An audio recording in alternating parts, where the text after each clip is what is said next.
Even though Root's fourth quarter net income declined year over year due to stepped-up investments, it reported net income rising 30% to $40 million for the full year 2025. At the same time, full year 2025 revenue also increased by 29%, while gross written premium reached $1.5 billion, up 16%, and gross earned premium grew 19%.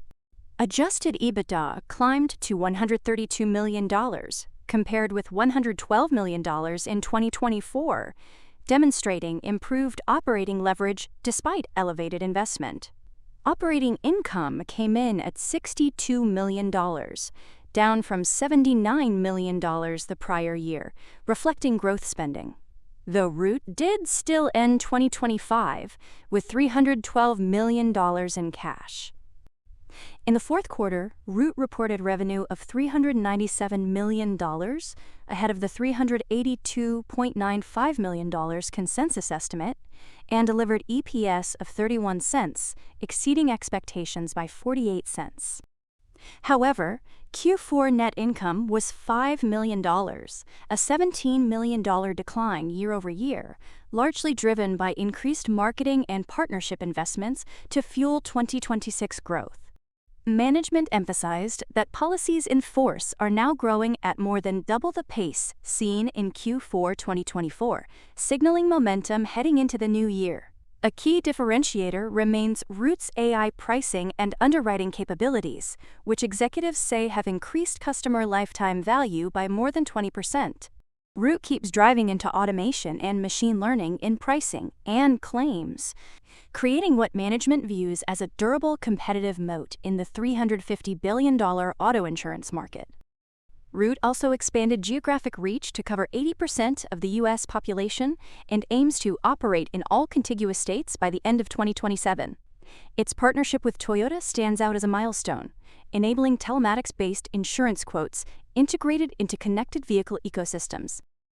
Management noted that OEM data, including telemetry, ADAS inputs, and autonomous driving signals, varies by manufacturer, but Root's flexible data architecture allows it to tailor pricing models to specific vehicles and risk profiles.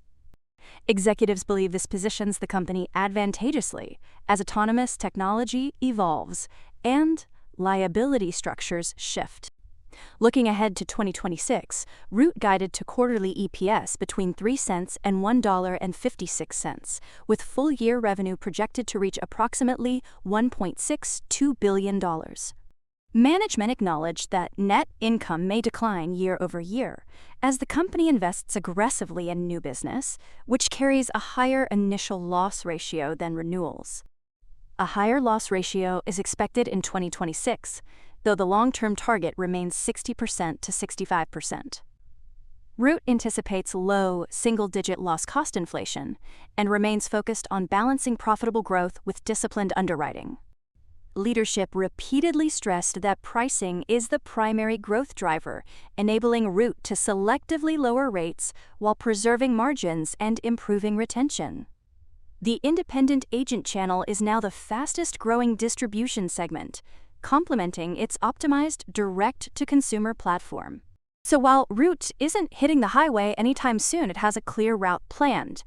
Also, to check out the road trips of other stocks, have a look at TradingView, your trusted tool to track and scan the markets. Try it for free, link in the description and pinned comment.